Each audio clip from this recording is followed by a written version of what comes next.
ಆಯ್ತು ಆಯ್ತು ತಾವೇನು ಓದಿದ್ದು ದಬ್ಬಾಕಿದ್ದೀರಾ ಅಂತ ಹೇಳಿಲ್ಲ ಇನ್ನು ಏನು ಜಾಸ್ತಿ ಓದಿಲ್ಲ second P U drop out ನಾನು okay super 100% back bench proper back bench ನಾನು ಓಕೆ ಅದಾದ್ಮೇಲೆ ಏನು ಡ್ರಾಪ್ ಔಟ್ ಆಗೋದಕ್ಕೆ ಕಾರಣ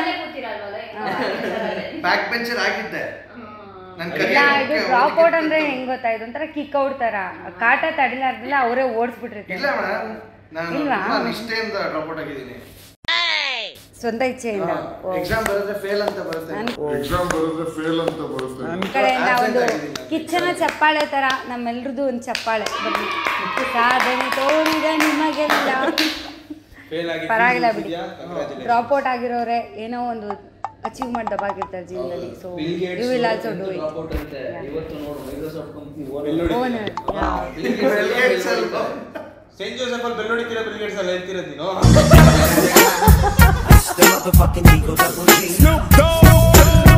ಓ ಮೈ ಗಾಡ್ ಇಲ್ಲೇ ಇಷ್ಟು ನಿಮ್ಮ ಜೊತೆ ಜಸ್ಟ್ ಫಾರ್ಮಲ್ ಆಗಿ ಮಾತಾಡ್ತಾನೆ ಇಷ್ಟೊಂದು ನಗು ಬರ್ತಿದೆ ಅಂದರೆ ಸಿನಿಮಾದಲ್ಲಿ ಸುಮ್ಮನೆ ಬಿಲ್ಡಪ್ಗೆ ಹೇಳ್ತೀರಿ ಕೇಳಿಸ್ಕೊಂಡಿದ್ದಷ್ಟು ನಿಮ್ಮ ಜೊತೆ ನಾರ್ಮಲ್ ಆಗಿ ಮಾತಾಡ್ತಿದ್ರೇನೆ ಇಷ್ಟು ನಗು ಬರ್ತಿದ್ದೀರಾ ಇನ್ನು ಸಿನಿಮಾದಲ್ಲಿ ಎಷ್ಟು ನಗ್ಬೋದು ಎಲ್ಲರೂ ನಾವೇ ಹೆವಿ ನಗಾಡಿದೀವಿ ಫ್ರೇಮ್ ಮೇಲೆ ನೀವೇ ಫ್ರೇಮ್ ಡಿಸ್ಕ್ಲೇಮರ್ ಹಾಕ್ಸಿದೀವಿ ಓಕೆ ನಕ್ಕಿ ಸತ್ತಂದ್ರೆ ನಾವು ಜವಾಬ್ದಾರಿ ಅಲ್ಲ ನಿಮ್ಮ ಪ್ರಾಣಕ್ಕೆ ನೀವೇ ಜವಾಬ್ದಾರಿ ಸೂಪರ್ ನೈಸ್ ಫೋನ್ ಮಾಡ್ದ ಹಾಸ್ಪಿಟಲ್ ಅವರಿಗೆ ಎಲ್ಲ ಪ್ರತಿ ನಾವು ಅದೊಂದು ಅನ್ಕೊಂಡಿದ್ವಿ ಮಲ್ಟಿಪ್ಲೆಕ್ಸ್ ಥಿಯೇಟರ್ ಹತ್ರ ಆಂಬ್ಯುಲೆನ್ಸ್ ಸೂಪರ್ ಒಳ್ಳೆ ಆಂಬ್ಯುಲೆನ್ಸ್ ಒಂದು ಚೆನ್ನಾಗಿರೋ ನರ್ಸ್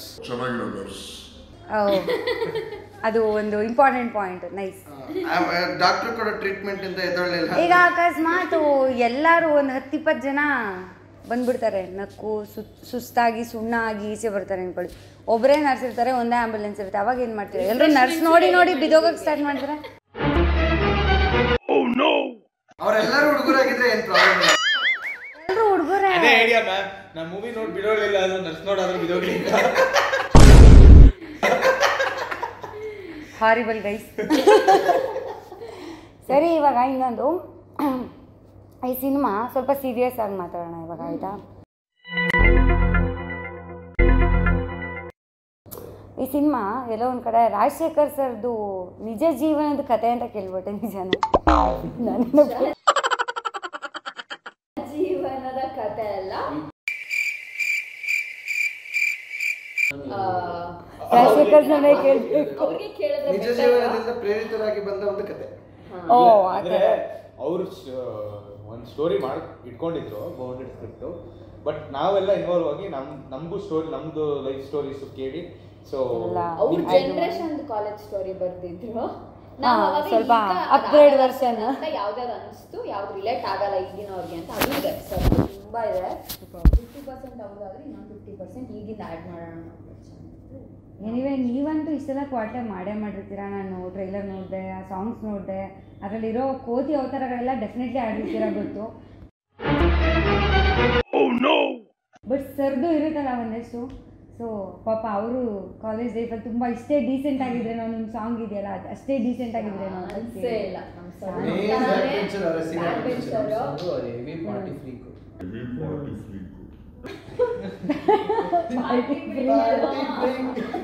ಅದಕ್ಕೆ ಪಾರ್ಟಿ ಅಂತ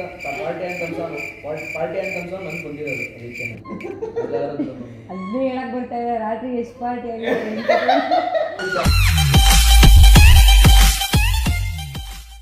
ಅದೇ 3 ಸೈ ತೊಂದಿಸ್ಕೊಂಡು 12 ಗಂಟೆ ತನಕ ಆಫೀಸಲ್ಲೇ ಇದ್ವಿ ನಾನು 3 ಗಂಟೆಗೆ ಹೋಗಿದ್ದೀನಿ ಮನೆಗೆ ಇನ್ನು ನನ್ನ ಮನೆಗೆ ಮಲ್ಕೊಂಡು ಬೆಳಿಗ್ಗೆ 6 ಗಂಟೆಗೆ ಎದ್ದು ಹೋಗಿದ್ದೇನೆ ಒಂದು ಚೂರು ಆಟೋದೆಲ್ಲ ಆಟೋ ಪಬ್ಲಿಸಿಟಿ ಯಾರು ಇದ್ದೇ ಇಲ್ಲ ಶಿಫ್ಟ್ ವೈಸ್ ವರ್ಕ್ ಮಾಡ್ತಾ ಇದೀವಿ ಬಟ್ ಸರ್ ಏನಿದ್ದಿದೆ ಅವರು ನಮ್ಮನ್ನೆಲ್ಲ ಸೆಲೆಕ್ಟ್ ಮಾಡಿ ಆಡಿಷನ್ ಮಾಡಿದ್ದು ಕಾರಣನೇ ಅದು ನಮ್ಮ ಮೇಲೆ ಒಂದಷ್ಟು ಕೋಟಿ ಇನ್ವೆಸ್ಟ್ ಮಾಡ್ತಿದ್ದಾರೆ ಅಂದರೆ ಅವ್ರದ್ದೊಂದು ವಿಷನ್ ಇರುತ್ತೆ ಅವ್ರ ಸ್ಟೋರಿ ಮೇಲೆ ಅವ್ರದ್ದೊಂದು ಪ್ಯಾಷನೇಟ್ ಡೈರೆಕ್ಟರ್ ಆಗಿರ್ತಾರೆ ಸೊ ಅದಕ್ಕೆ ನಮ್ಮನ್ನೆಲ್ಲ ಸೆಲೆಕ್ಟ್ ಮಾಡಿ ನಮ್ಮ ಏಜ್ ಅವ್ರನ್ನೇ ಸೆಲೆಕ್ಟ್ ಮಾಡಿ ನಮ್ಮ ಏಜ್ ಗ್ರೂಪ್ ಅವ್ರನ್ನೇ ಸೆಲೆಕ್ಟ್ ಮಾಡಿ ಸೊ ಅವ್ರಿಗೆ ಯಾವಾಗಲೂ ಹೇಳ್ತಿರ್ತಾರೆ ನಿಮ್ಮನ್ನು ಬಿಟ್ಟು ಸ್ಟಾರ್ಗಳನ್ನ ಹಾಕೋಬಿಟ್ಟಿದ್ರೆ ನನಗೆ ಇಷ್ಟು ಕಷ್ಟ ಆಗ್ತಿರ್ಲಿಲ್ಲ ಅಂತಂದ್ರು ಬಟ್ ಸಿನಿಮಾದಲ್ಲಿ ಈ ಥರ ಸ್ಕ್ರಿಪ್ಟಿಗೆ ಅದೇ ಏಜ್ ಅವ್ರು ಇದ್ರೆ ಚೆನ್ನಾಗಿರುತ್ತೆ ಅದೇ ಥರ ಹೊಸ ಟೀಮ್ಗಳು ಬರಬೇಕು ಅಂತ ಅವ್ರ ವಿಷಯ ಬಟ್ ನಾನು ನಿಮ್ಮ ಟೀಮ್ ಅಬ್ಸರ್ವ್ ಮಾಡಿದ ಪ್ರಕಾರ ಸ್ಟಾರ್ಗಳನ್ನ ಹಾಕೊಂಡಿದ್ರೆ ಅವ್ರಿಗೆ ಕಷ್ಟ ಆಗ್ತಾ ಇರಲಿಲ್ವೇನೋ ಬಟ್ ಇನ್ನೊಂಥರ ಬೇರೆ ಥರ ಕಷ್ಟ ಆಗ್ಬಿಡ್ತಾ ಇತ್ತು. ಬಿಕಾಸ್ ಇಷ್ಟು ಡೆಡಿಕೇಶನ್ ಆಗಿ ರಾತ್ರಿ ಎಲ್ಲ ವರ್ಕ್ ಮಾಡಿಕೊಂಡು ನೀವು ಕಲಿಬೇಕು ನಾವು ಹುಮ್ಮಸ್ಸಿಂದ ಮಾಡ್ತೀರಲ್ವ.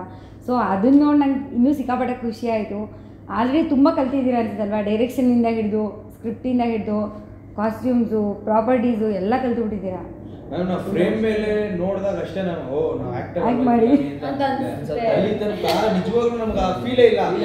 ಎಲ್ಲ ಮಾಡ್ತಿರ್ತೀವಿ, ಏನೋ ಒಂದು ದೊಡ್ಡ ಫಂಕ್ಷನ್ ಮಾಡ್ತಾ ಇದೀವಿ ಅನ್ನೋ, ಮನೆ ಫಂಕ್ಷನ್ ಮಾಡ್ತಾ ಇದೀವಿ ಅನ್ನೋ ಫೀಲ್ ಅಷ್ಟೇ. ಸೊ ಅದಾದ್ಮೇಲೆ ಗಂಡು ಹೆಣ್ಣು ಯಾರು ಗೊತ್ತಿಲ್ಲ, ಸಡನ್ ಆಗಿ ಕಟ್ ಮಾಡಿದ್ರೆ ನಾವೇ ಅಲ್ಲ ಗಂಡು ಹೆಣ್ಣು ಅಂದ್ರೆ ನಾವು ಆಕ್ಟರ್ಸ್, ಬಟ್ ಆ ಫಂಕ್ಷನ್ ನಾವೇ ಹೋಗಿ ಎಲ್ಲದನ್ನು ರೆಡಿ ಮಾಡ್ತೀವಿ. ನಮ್ಮ ಮದ್ವೆಗೆ ನಾವೇ ಪ್ರಿಪರೇಷನ್ ಮಾಡ್ಕೊಂಡಿದ್ದೀವಿ. ನಾವು ಚೆನ್ನಾಗಿ ಶಾಕ್ ಆಗೋದು, ಏನೋ ಹೊಸದಾಗಿ ಹೇಳ್ತಿದ್ದಾರೆ. ಕಾಲೇಜ್ಗೆಲ್ಲ ಹೋಗ್ತೀವಲ್ಲ ಅವ್ರು ನಂಬೋದೇ ಇಲ್ಲ. ನಾವು ಮೂವಿ ಬರ್ತಿದೆ ಯಾರು ಆಕ್ಟರ್ಸ್ ಅಂತ ಕೇಳ್ತಾರೆ ನಮ್ಗೆ. ನಾವೇ ಅಲ್ಲಿ ನಿಂತ್ಕೊಂಡು ಹೇಳ್ತಿರ್ತೀವಿ ಅವ್ರಿಗೆ ನಮ್ಮ ಮೂವಿ ಬರ್ತಿದೆ ಅಂತ. ಯಾರು ಆಕ್ಟರ್ಸ್ ನಾವೇ ಹೀರೋಯಿನ್ ತರ ಕಾಣಿಸ್ತಾ ಇಲ್ಲ. ಎಷ್ಟು ಸರಿ ಕೇಳಿದೀನಿ ಗೊತ್ತಾಗ, ಯಾಕಪ್ಪ ಯಾರು ಹೀರೋಯಿನ್ ಅಂತ ಕೇಳಿದ್ರು, ಯಾಕೆ ನಾನು ಹೀರೋಯಿನ್ ತರ ಕಾಣಲ್ವಾ ನಿಮ್ಗೆ? ಆಮೇಲೆ ನಿಂತ್ಕೊಂಡು ಒಂದು 5 ಜನ ಅಲ್ಲೇ ನೋಡ್ತಾರೆ ಬ್ರೋ ನೀವು ಅದೇನಾ ತುಂಬಾ ಕಾಲೇಜಸ್ ಹೋಗಿದ್ವಿ. ಅದತ್ರ ಒಂದು 25 to 30 ಕಾಲೇಜಸ್ ರೀಡ್ ಮಾಡಿದ್ವಿ. ಎಲ್ಲ ಕಡೆನೂ ಹಿಂಗೇನೆ. ಅವ್ರು ನೀವು ಕ್ವಾಟ್ಲೆ ಕೊಡ್ತೀರಿ ಅಂದ್ರೆ ಅವರೇ ನಿಮ್ಗೆ ಕ್ವಾಟ್ಲೆ ಅವರೇ ಶಾಕ್. ಆಕ್ಚುಲಿ ಯಾವ ತರ ಈ ತರ ಹೀರೋಯಿನ್ ಆದ್ರೂ ಇವರೇ ಬಂದ್ ಮಾಡ್ತಿದಾರಲ್ಲ ಅನ್ನೋದು. ನಮ್ಗೆ ಹೆಂಗಂದ್ರೆ ಒಂದು ಕಾಲೇಜಲ್ಲಿ ಚೀಫ್ ಗೆಸ್ಟ್ ತರ ಕರೀತಿದ್ರು, ಮುಂದೆ ಕೂರಿಸ್ತಿದ್ರು, ಕೂರಕ್ಕೆ ಒಂಥರ ಆಗ್ತಿದ್ರು. ಅಲ್ಲಿ ಕೂತ್ಕೊಂಡು ಕ್ವಾಟ್ಲೆ ಮಾಡ್ತಾ ಇರ್ತಿದ್ವಿ. ಕೂರಕ್ ಆಗ್ತಿರ್ಲಿಲ್ಲ ನಮಗೆ. ಮಗ ಇಲ್ಲಿ ಕೂರದೆಲ್ಲ ಏನು ಅದು ಹಿಂಸೆ ಆಗ್ತಿದೆ, ಬನ್ನಿ ಹೋಗಿ ಪ್ರಮೋಟ್ ಮಾಡೋಣ ಅಂದ್ಬಿಟ್ಟು ಏನ್ ಮಾಡ್ತಿದ್ವಿ ಎಲ್ಲರೂ, ಮೇಡಮ್ ನೀವು ಸ್ಟೇಜ್ ಮೇಲೆ ಹೋಗ್ಬೇಕಾದ್ರೆ ಒಂದ್ಸರಿ ಕರೀರಿ ನಾವು ಬರ್ತೀವಿ ಅಂದ್ಬಿಟ್ಟು ಹಿಂದೆಗಡೆ ಹೋಗಿ ಎಲ್ಲ ಜನ ಇರ್ತಾರಲ್ಲ ಅವ್ರೆಲ್ಲ ಹೋಗಿ ಇಂಟ್ರಾಕ್ಷನ್ಸ್ ಮಾಡ್ಕೊಂಡು, ಅಲ್ಲಿ ಹೋಗಿ ಪ್ರಮೋಷನ್ಸ್ ಮಾಡ್ಕೊಂಡು, ಟೀಸರ್ಗಳು ತೋರಿಸ್ಕೊಂಡು, ಅವ್ರನ್ನ ಇಂಟರ್ವ್ಯೂಗಳು ಮಾಡ್ಕೊಂಡು, ಸೊ ಈ ತರ ಪಾಪ ಫಾಲೋ ಮಾಡಿ ಅಂತ ರಿಕ್ವೆಸ್ಟ್ ಮಾಡ್ಕೊಂಡು ಬುಕ್ ಮೈ ಶೋ ಅಲ್ಲೆಲ್ಲ ಇಂಟ್ರೆಸ್ಟೆಡ್ ಅಂತ ಪ್ಲೀಸ್ ಕೊಡಿ. ಈಗ ಜುಲೈ 12 ಇಂಡಿಯಾ 2 ಇವತ್ತೇ ಅಂದ್ರೆ ರಿಲೀಸ್ ಆಗಿದೆ. ಸೊ ನೆಕ್ಸ್ಟ್ ಇನ್ನೊಂದು ವೀಕ್ ಇದೆ ನಮಗೆ. ಸೊ ಸ್ಕ್ರೀನ್ಸ್ ಹೇಗೆ ಅನ್ನೋದನ್ನು ನಮಗೆ ಕ್ಲಾರಿಟಿ ಇಲ್ಲ, ಯಾಕಂದ್ರೆ ಹೊಸಬ್ರಾದ್ರಿಂದ. ಬಟ್ ದೆನ್ ಈಗ ಅವ್ರಿಗೆ ಎಲ್ಲರೂ ಸ್ಕ್ರೀನ್ ಕೊಟ್ಟಿರ್ತಾರೆ, ಅದಕ್ಕೊಂದು ತಮಿಳ್ ಬೇಸ್ ಸಿನಿಮಾ. ಸೊ ನಮಗೆ ಸಿಕ್ಕಲ್ಲ. ಸೊ ನಾವೇನ್ ಮಾಡಿದ್ವಿ, ಅದು ಕೇಳಿದಾಗ ಒಬ್ರು ಹಿಂಗೆ ಬುಕ್ ಮೈ ಶೋ ಅವರಿಗೆ ಸೊ ಆರ್ಗ್ಯಾನಿಕ್ ಆಗಿ ಇಂಟ್ರೆಸ್ಟ್ನ ತರಿಸಿ ನಿಮಗೆ ಬರುತ್ತೆ, ಅವಾಗ ಸ್ವಲ್ಪ ಖುಷಿ ಆಗುತ್ತೆ. ಸೊ ಆರ್ಗ್ಯಾನಿಕ್ ಆಗಿ ನಾವು ಎಷ್ಟಾಗುತ್ತೋ ಅಷ್ಟು ಖುಷಿ ಮಾಡ್ತಾ ಇದೀವಿ ಎಲ್ಲ ಕಡೆ. ಇಂಟ್ರೆಸ್ಟು ಅಷ್ಟೇ. ಇವತ್ತು ನಮ್ಗೆ ಒಂದು 2K ಇಂಟ್ರೆಸ್ಟ್ ಇದೆ. ಸೊ ಅದು ಪ್ರತಿಯೊಂದು ಇಂಟ್ರೆಸ್ಟ್ನು ಒಬ್ಬ ಜೆನ್ಯೂನ್ ಒಂದು ಅಕೌಂಟ್ ಇಂದ ಎಲ್ಲ ಆರ್ಗ್ಯಾನಿಕ್ ಆಗಿ ಮಾಡಿದ್ವಿ. ಎಷ್ಟೋ ಜನ ಬಂದ್ರು, ಇಷ್ಟು ದುಡ್ಡು ಬಂದೇ ಬರ್ತಾರೆ, 10,000 20,000 ಹಾಕ್ಬಿಡ್ತೀವಿ ನಿಮ್ಗೆ, ಎಲ್ಲ ವರ್ಕೌಟ್ ಆಗಲ್ಲ ಮೇಡಮ್. ಬಾಟ್ಸ್ ಎಲ್ಲ ಬರಲ್ಲ ನಿಮ್ಗೆ. ಮೌತ್ ಪಬ್ಲಿಸಿಟಿ ಆದ್ರೇನೆ ಅದು end of the day work ಆಗೋದು. ಅದಕ್ಕೆ ನಾವು ಇಷ್ಟು ಕಷ್ಟ ಬಿದ್ದು ಪ್ರತಿಯೊಂದು ಆರ್ಗ್ಯಾನಿಕ್ ಆಗಿ ಮಾಡ್ತೀವಿ. ಯಾಕಂದ್ರೆ ನಾವು ಇವತ್ತು ಹೆಂಗ್ ಮಾಡ್ಕೊಂಡಿದ್ವಿ ಅಂದ್ರೆ, ಈಗ ಅವ್ರು ಎಲ್ಲೋದ್ರೂ ನಾವು ಫೇಸ್ ಇಲ್ಲ ಅಂತಿದ್ರು. ನಿಮ್ಮ ಮೂವಿಗೆ ಫೇಸ್ ಇಲ್ಲ ಅಂದಾಗ ಆಯ್ತು, ನಾವು ನಮಗೆ ಒಂದು ಬೇಸ್ ಬೇಕಿತ್ತು, ಎಲ್ಲಿಂದ ನಾವು ಪ್ರಮೋಟ್ ಮಾಡ್ತೀವಿ, ಒಂದು ಸೋರ್ಸ್. ಸೊ ನಮ್ಗೊಂದು ಆನಂದ್ ಆಡಿಯೋಸ್ ಅವರು ನಮಗೆ ಕೊಲಾಬ್ ಆದ್ರು, ಅವ್ರು ಒಳ್ಳೆ ಪ್ರೈಸಿಗೆ ನಮ್ಮ ಆಡಿಯೋಸ್ನ ಬೈ ಮಾಡಿದ್ರು. ಸೊ ಅದರಿಂದ ನಮ್ಗೊಂದು ರೌಂಡ್ ಪಾಸಿಟಿವಿಟಿ ಬಂತು. ಯಾಕಂದ್ರೆ ಹೊಸಬ್ರದ್ದು ಯಾರು ಆಡಿಯೋ ಹಂಗೆ ಬೈ ಮಾಡಲ್ಲ ಯೂಶಲಿ, ಜನರಲಿ ಫ್ರೀ ಆ ಥರ ದುಡ್ಡು ಕೊಡ್ತಾರೆ. ಸಾಂಗ್ಸ್ ಬೈ ಮಾಡೋ ಥರ ಇದೆ ಆ್ಯಕ್ಚುಲಿ ಅದು. ಸೊ ಅದಕ್ಕೆ ಅವ್ರು ತಗೊಂಡ್ರು. ಸೊ ಅದೊಂದು ಪುಷ್ ಸಿಕ್ತು. ಅದ್ರ ಜೊತೆಗೆ ನಮ್ಮ ಸರ್ ಪ್ಲಾನ್ ಪ್ರಕಾರ ನಾವು ಒಂದು 10 months ಬ್ಯಾಕೇನೆ ನಾವು ಇನ್ಸ್ಟಾ ಹ್ಯಾಂಡಲ್ ಓಪನ್ ಮಾಡಿ, ಇನ್ಸ್ಟಾ ಹ್ಯಾಂಡಲ್ನ ಸ್ಟ್ರಾಂಗ್ ಇನ್ಸ್ಟಾಗ್ರಾಮ್ ಪೇಜ್ ಇದೆ. ಸೊ ನಾವ್ ಯಾರನ್ನೂ ಮೇಲೂ ಡಿಪೆಂಡ್ ಆಗಲ್ಲ. ಯಾರ ಕೈ ಕೊಟ್ರು, ಯಾರ ಕೈ ಹಿಡಿದ್ರು ನಾವು ನಮ್ಮ ಪೇಜಲ್ಲಿ ಅಟ್ಲೀಸ್ಟ್ ಒಂದಿಷ್ಟು ಜನ ರೀಚ್ ಮಾಡ್ತಾ ಇರ್ಬೇಕು. ನಮ್ಗೆ ಇವತ್ತಿಗೂ 30,000 to 35,000 ಆರ್ಗ್ಯಾನಿಕ್ ರೀಚ್ ಆಗುತ್ತೆ ಯಾವ ಕಂಟೆಂಟ್ ಬಿಟ್ಟು ನಮ್ಮ ಪೇಜ್. ಸೊ ಆ ತರ ನಾವು ರೀಚ್ ಮಾಡ್ಕೊಂಡ್ಬಿಟ್ಟು, ಸೊ ದಟ್ ನಾವ್ ಎಲ್ಲಿಗೂ ಹೋಗ್ಬಾರ್ದು, ಏನಕ್ಕೂ ಎಕ್ಸ್ಟ್ರಾ ಏನೇ ಆಗ್ತಿದ್ರು ಆ ಪ್ರಮೋಷನ್ಸ್ ಅದ್ರ ಪಾಡಿಗೆ ಅದಾಗ್ಲಿ, ನಮ್ದೊಂದು ಮೇನ್ ಒಂದು ಬೇಸ್ ಆಡಿಯನ್ಸ್ ಇಟ್ಕೊಳ್ಳೋಣ ನಾವು ಅನ್ನೋ ಒಂದು ಕಾನ್ಸೆಪ್ಟ್ ಮೇಲೆ ನಾವು ಒಂದಿಷ್ಟು ಪ್ಲಾನ್ ಮಾಡ್ಕೊಂಡಿದ್ದೀವಿ. ನಮ್ದು ಫಸ್ಟ್ ಡೇ ಸೆಕೆಂಡ್ ಡೇ ಒಂದಿಷ್ಟು ಪ್ಲಾನ್ ಮಾಡ್ಕೊಂಡಿದ್ದೀವಿ ಸ್ಟ್ರಾಟಜೀಸ್ ಎಲ್ಲ. ಹೋಪ್ಫುಲಿ ಅದು ವರ್ಕ್ ಆದ್ರೆ ಚೆನ್ನಾಗಿ ಸಿನಿಮಾ ಗೆಲ್ಲುತ್ತೆ.